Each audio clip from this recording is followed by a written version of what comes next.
知道成個汽車發展嘅歷程，你就明白呢一種門存在意義喺邊度咯。哦，佢係有作用嘅。咩苦啊？係北區嗰笪地，好多人都問我啊，直六已經係 perfect balance， 咁 V12點算啊？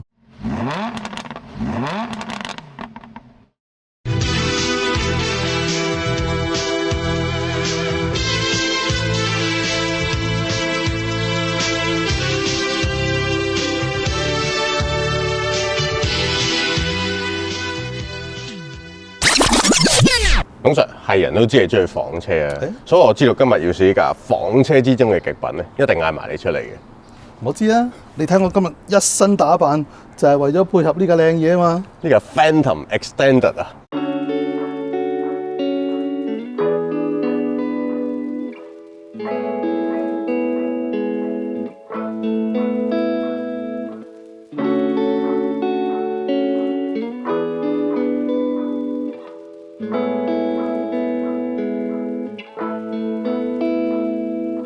董 Sir， 你覺得呢架車係咪就係體現咗你所講房車嘅極致咧？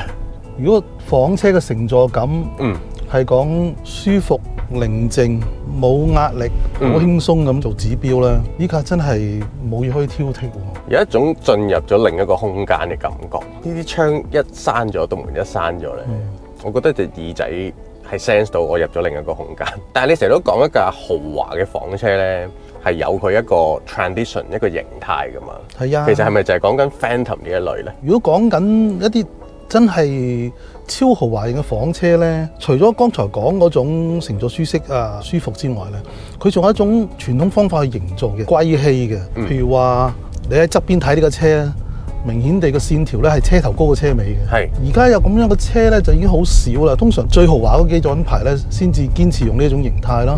engine 大啊嘛 ，engine 大咁你需要一個大水箱喺車頭 ，engine 又長咯，個 compartment 咧就縮咗喺後邊嗰度。久而久之咧，啲人見到咁樣嘅樣咧，就會聯想到超豪華房車。後排嗰道門啦，我哋成日講笑咁講話呢種係 suicide door 係反方向咁樣開。呢一種亦都係保留咗一啲傳統喺度啊。如果你知道成個汽車發展嘅歷程，你就明白呢一種門存在意義喺邊度咯。哦，佢係有作用嘅。車係由馬車變過嚟噶嘛。係。當年嗰啲轆係好大個嘅，部 engine 係好長，咁所以令到個 compartment 就縮晒喺後邊嗰度咯。後座嘅乘客就坐咗個轆上高。咁你諗下，如果道門係好似而家啲門咁開法嘅話，咁啲乘客對住個轆點樣擒上去咧？係喎，要爬過個車轆先上到車。所以就會用翻馬車嗰啲 wagon 啊，就係中間嗰個通道係門嚟嘅，咁啊令到嗰啲當年嘅紳士淑女們咧都可以好優雅咁樣上落車啦。仲有你留意到豪華房車咧，通常都係保留住 FR 佈局啦。呢個亦都係當年大馬力汽車最理想嘅佈局嚟嘅。基本上呢啲都係傳統一路傳落嚟嘅嘢嚟嘅。係啊，咁你玩一啲所謂超豪華嘅氣氛咧，多多少少咧都由傳統嗰度承傳落嚟嘅。其實我入咗行呢10幾年咧，勞斯萊斯都唔算試過好多次，幾次啦。但係每一次坐入去嘅感覺咧，最 catch 到我嗰樣嘢都係佢嗰個寧靜感。點解其他車係做唔到嘅咧？定係其他車冇抌呢個成本落去做咧？我覺得佢好得意嘅，因為大部分車廠都係一路發展，一路諗緊點樣去減重啊、輕量化，令到個效率好啲。但係勞斯萊斯就會為咗要做到嗰種寧靜感，反而調翻轉頭，不惜犧牲車重啦。不過其實我覺得都冇咩好犧牲，因為佢本身都相當重。呢部2.7噸啦，咁可能佢加咗100幾十 kg，就係為咗做嗰個隔音效果。其實可能董 Sir 嚟坐後邊咧，嗰個感受仲勁。嗱，呢個車坐落去咧，的確好寧靜。但係又未至於俾到你一種感覺咧，同外邊隔絕，仍然係塵世間其中一份子嚟嘅。只不過有一種優越感咁解啫。即係例如我哋而家側邊呢啲。容許我敲兩下，呢啲玻璃咧係相當厚噶啦，佢做咗3層嘅 glazing 啦，即一啲隔音啦。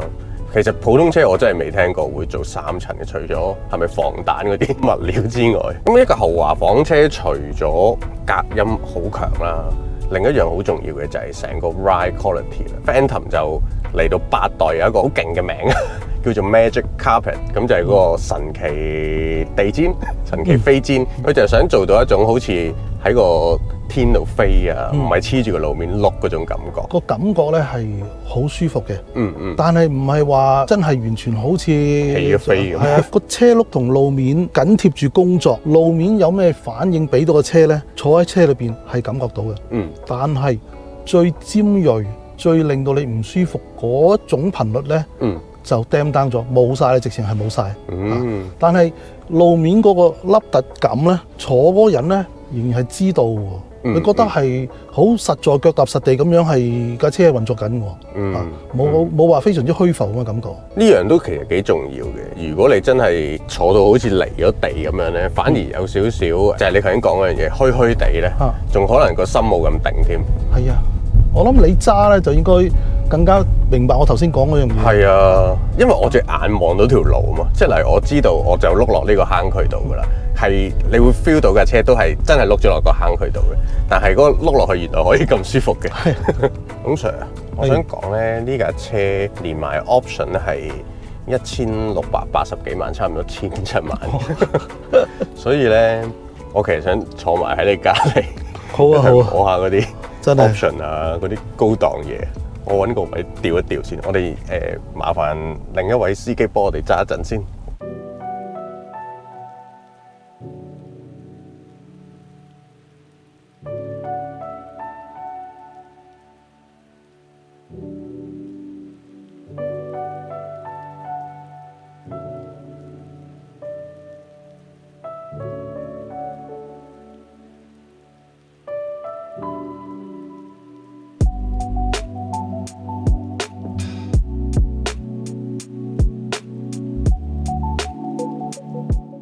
咩阿虎啊？係北區嗰笪地，你冇到啊？咁快笑咗我即刻諗起竊聽風雲。通常呢架車咧真係好靚，尤其是我而家見到呢個天幕頂咧，都唔係叫天幕頂，叫星星頂啦，唔係普通車會見到嘅嘢嚟嘅。Rolls-Royce Signature 啦，聽講好貴，幾廿萬呢個 option。哇！我哋而家日光日白咧，我都覺得靚。我諗應該天黑或者入咗隧道咧，係更加精美呢件事。我哋而家呢架叫做 Phantom Extended 啦，咁即係個長陣版啦。當然嚟到呢個級數嘅車，我哋都冇必要再講咩 leg room 啊 knee room。重要係基本上我而家完全升值咗啦，已經唔重要，反而係置身喺呢個位咧，一來好堂皇啦，個氣跑勁，同埋好多嘢我都好想八卦下咯。中間呢度係一個控制台啦，前邊有晒 entertainment 嘅系統啦。呢啲咧，我哋咁樣睇，你見唔見到啲紋咧係金色嘅？哇！係啊，呢啲全部都係 option 加落去嘅。犀利！呢啲顏色叫做綠色 olive 橄欖綠啊，音響系統啦，佢呢個亦都係個 optional 嘅音響 bespoke audio 啦，似乎有錢人真係好識彈喎，老實。係咧，我幾欣賞前邊標台呢一份，佢叫做 gallery 喎，中間個 mon 咧其實可以縮咗落去嘅。你咪見到而家有啲好似金屬紋咁樣嘅，咁嗰個佢哋叫做 gallery 咧，其實係一啲藝術品嘅 presentation。咁你就可以揀一啲佢哋自己有嘅 design 啦，擺入邊啊，甚至你將自己嘅 design 擺落去都得嘅。哦，都可以啊。係啊，但係通常你對於一架已經去到咁 pinnacle 嘅車啦，其實你會覺得佢嘅邊一部分先至係最重要咧？係佢嘅 drivetrain 啊，佢嘅呢啲我哋摸到見到嘅嘢啊，定係根本係一啲模型嘅嘢咧？你講得好，最好就係最尾嗰句，就係模型嘅。你話講個 drivetrain，我哋可以將佢量化，就係一部機器嚟。一個外形，你亦都可以將佢分析成為一張圖畫。內飾你逐樣計，呢度幾多錢，嗰度幾多錢。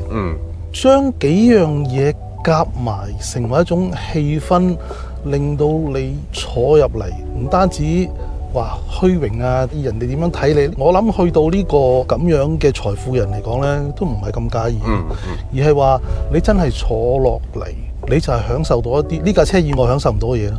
啱啊！你講將所有嘢夾埋一齊，好 balance， 好和諧嘅，好有趣啊！你將啲物質化嘅嘢、工程嘅嘢加埋埋，變成一個藝術品啦，變成一種生活嘅態度啦，變成一種個人地位嘅一種境界咧。咁呢樣嘢咧，先至係有趣嘅。亦都可能呢樣先至係個功力所在。Rolls-Royce 一間咁悠久嘅車廠，佢知道點樣去 build up 呢種氣氛、呢種境界。咁啊係啊，唔係話求其你有錢買晒天下間最好嘅零件翻嚟就做到部最好嘅車。係。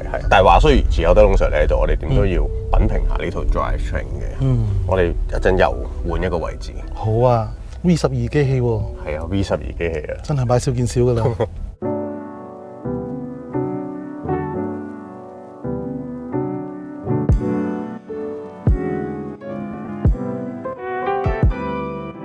龍 Sir 好似真係行快咗咧，成架車仲突顯到佢嗰個強勁嘅地方。係啊，我不得不修正我頭先所講嘅説話。頭先我話呢個車碌過路面咧，嗰啲尖鋭嘅 noise 吸走晒，路面凹凸咧好清楚俾到車身嘅響應。但係當你行快咗之後咧，原來廠方講嗰種飛氈嘅感覺咧，喺快咗之後出現嘅喎，真係定到好奇怪嘅感覺係，好似冇試過車係咁樣。係啊，剛才我哋話呢個 drivetrain 都要講下嘅，始終佢都係一個好罕有嘅啦。V12 引擎6.75公升 V12 嘅 Twin Turbo 引擎啦，再加一套8速嘅 ZF 波箱啦。雖然咁大 CC 嘅 engine 啦，佢又唔係真係好追求超高馬力嘅。其實佢都係 tune 到563個 bhp 啦，即係未到600匹嘅。但係佢扭力就相當高啦，去到900個 Newton meter。其實佢呢種 Rolls-Royce 嘅 tuning 係咪就係專係 for 翻豪華房車去做嘅咧？係啊，冇錯啊。嗱，其實6700cc 咧，你除翻12嘅氣缸咧，每個又唔係好大啫喎。亦都係大家所講嘅接近500cc 呢個原理比例。其實咁樣嘅硬件，你要佢 tune 多幾百匹出嚟咧，哇，都冇咁易。係，但係佢唔會咁做嘅，甚至乎咧，寶馬最看膠嘅本領咧，嗰個 Valvetronic 啊，都冇放喺呢架車度喎。佢反而係用翻個比較傳統啲嘅 Double Vanos 高轉，唔係佢所追求嘅嘢，而係低轉嗰個扭力，嗰種鬆容舒適，先至係呢種房車嘅真諦嚟嘅。係啊，我頭先揸我都覺得佢係有一種低轉行，但係你會覺得好雄厚嘅。係，但係你想唔想踩快佢咧？我又冇呢個意欲嘅喎。但我總之我每一腳我踩落去，我都知道我背後仲會有好多力，仲係好雄厚。你要明白呢架車咧係啲老闆買翻嚟請個司機揸嘅。老闆係咪好疏離咧？嗱，唔係嘅，有貼士嘅。呢架車特登設計到咧，如果個司機做啲動作係唔夠優雅、唔夠斯文嘅話咧，個老闆係會即刻感覺到嘅。啊，你琴晚睇完世界盃，今朝嚟開工咧，個老闆就一定知道啦。因為無論係軚盤同埋油門咧，你都係要經常維持一個好清醒、好高工作質量咁樣嘅水平咧，先至可以揸得架車好嘅。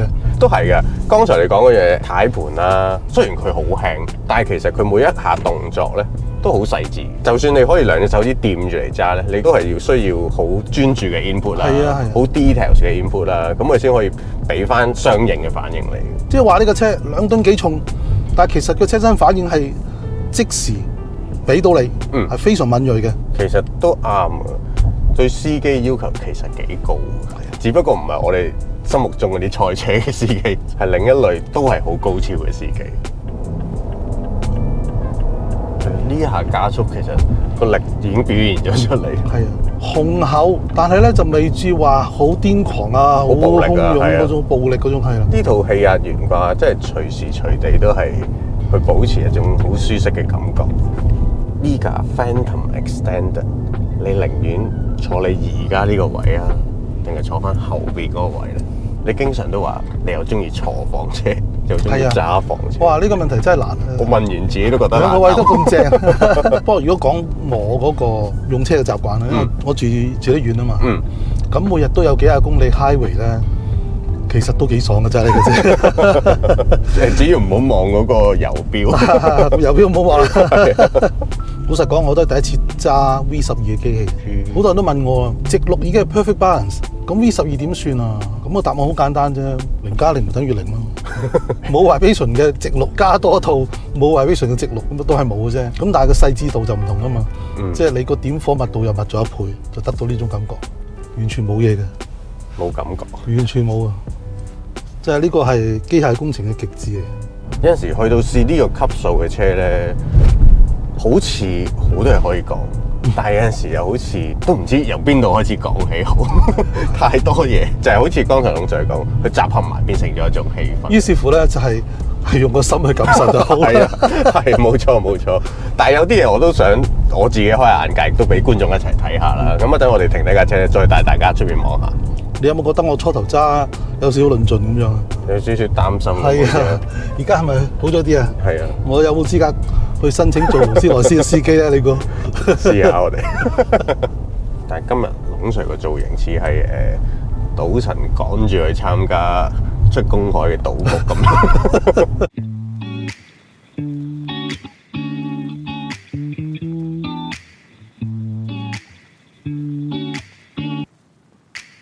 咁呢部8代嘅 Phantom Series 2咧，都有一啲新嘅 feature 嘅。首先你會見到繼承自呢個 Ghost 嘅發光鬼面罩啦，其實入邊呢度有一排 LED 嘅，夜晚嘅時候應該會明顯啲嘅。而家日光日白咧就未必睇得咁清楚。頭燈呢度咧，其實係呼應翻入邊嗰個星空頂啦。